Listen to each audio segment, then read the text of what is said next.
في حارة بسيطة في قلب الهند كانت الدنيا صعبة والعيشة مخنوقة على عيال الشارع اللي اتربوا وسط الفقر والزنقة، لكن كل ده اتقلب لما طلع في حياتهم مدرب كورة كبير اسمه في جي. قرر يديهم أمل ويحولهم من شوية عيال تايهة لأبطال بيرفعوا راس البلد. دي مش مجرد حكاية كورة، دي حكاية عزيمة وحلم وناس قررت تتغير بجد. الفيلم بيبدأ في منطقة عشوائية في نجابور بالهند، وبنتعرف على أنوش وهو ولد صغير بيقضي يومه كل يوم يتمشى مع أصحابه، والعيال التانيين في سنه بيسموه الدون وبياخدوه قائد ليهم. دون بيخرج من البيت ويلم اصحابه ويركبوا عجلهم ويدخلوا المدينة وبيعملوا حاجات غير قانونية زي سرقة السلاسل والموبايلات، وكل الفلوس اللي بياخدوها من الشغل ده بيشتروا بيها أكل ودواء. وفي ليلة وهم قاعدين بياكلوا في الشارع، زوجين بدأوا يتخانقوا جنبهم بسبب عنف الراجل. مراته رايا قررت تمشي من البيت ومعاها بناتها التلاتة، بس جوزها نزل وراها يهددها ترجع. دون شاف اللي حصل وراح وقف له وقال له يسيبها في حالها. تاني يوم دون واصحابه كانوا قاعدين على قضيب القطر وبيشربوا مخدرات، وفجأة دون لاحظ ولد اسمه سوميا لابس تيشيرت اسود وبيبص له كتير. دون اتنرفز ومسكه من ياقة هدومه وقال له يبص في الارض. سوميا ده صاحب جراج ونادى على الرجاله بتوعه وقال لهم يسيبوا الدون. دون مشى، بس بعد ما ضرب واحد من رجاله سوميا بالقلم. رجاله سوميا طردوا الدون لحد الحي العشوائي، بس ظهر فجأة راجل عجوز اسمه في جي مدرب كرة قدم قديم وكان هيطلع على المعاش ووقفهم.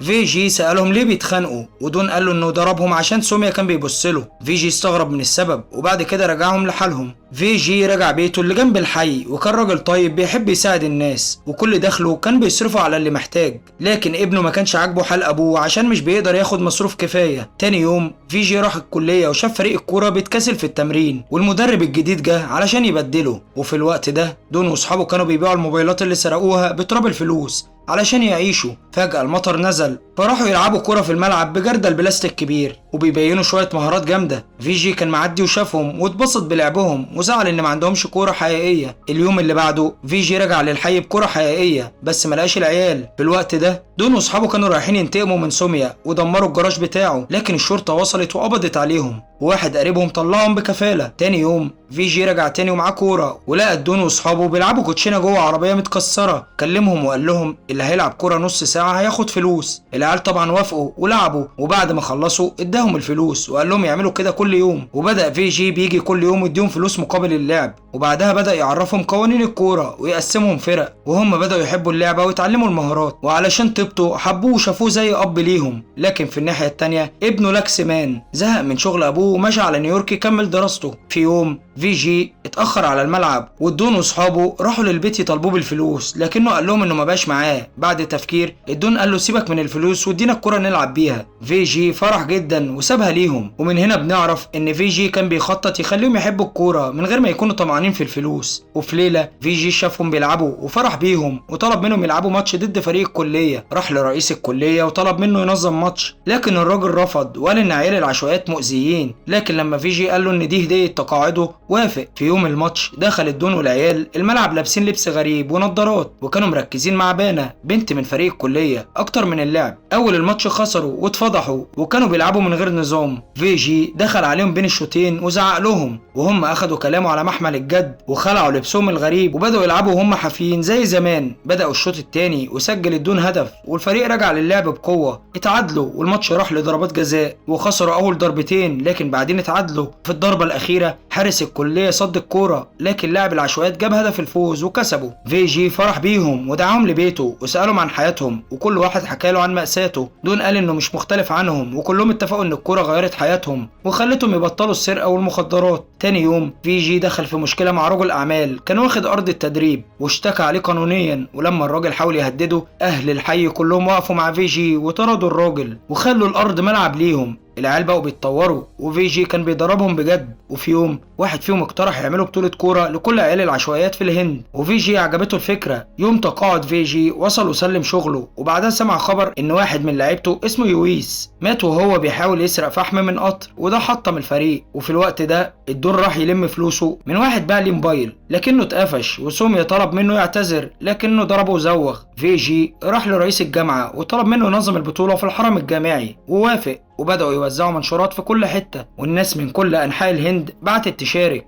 وهم كانوا بيجهزوا سكن للفرق في جي اتكلم مع الدون في التليفون وقال له يسلم نفسه، وفعلا راح واتحبس 3 شهور. البطولة انتشرت بشكل مجنون في البلد والعالم، وفيجي شاف مواهب كتيرة بس العيال رمت زبالة في الحرم الجامعي، فالرئيس اتضايق وطلب يوقفوا البطولة. لكن لما رجع فيجي بالليل لقى العيال بينضفوا وقعدوا يحافظوا على المكان، فاستمروا في البطولة وانتهت بنجاح. وفي حفلة الختام الرئيس شكر فيجي على مجهوده، وفي نفس الوقت رجع لاكس مان من السفر وقال لأبوه إنهم ادعوا يشاركوا في كأس العالم للمشردين في جورجيا. فيجي فرح جدا وبدأ يبلغ العيال وساعدوا ابنه في جمع التبرعات، بس فيجي ما كانش مرتاح يطلب فلوس فرجع البيت. العيال واجهوا مشاكل في استخراج الباسبورات، والدون تحديدا ما كانش قادر ياخد تصريح من اسم الشرطة علشان سجله الإجرامي، بس فيجي راح مع المحكمة وشرح للقاضي قد ايه الكورة غيرت حياتهم، وفعلا القاضي وافق. وفي آخر مشهد فيجي والعيال وصلوا المطار وركبوا الطيارة علشان يمثلوا الهند في بطولة عمرهم ما كانوا يحلموا بيها، وانتهى الفيلم بفيجي والفريق وهم بيطيروا في السماء وكلهم أمل وحماس إنهم يحققوا حلمهم الكبير ويرفعوا اسم الهند وسط العالم. وبتخلص القصة هنا. سلام.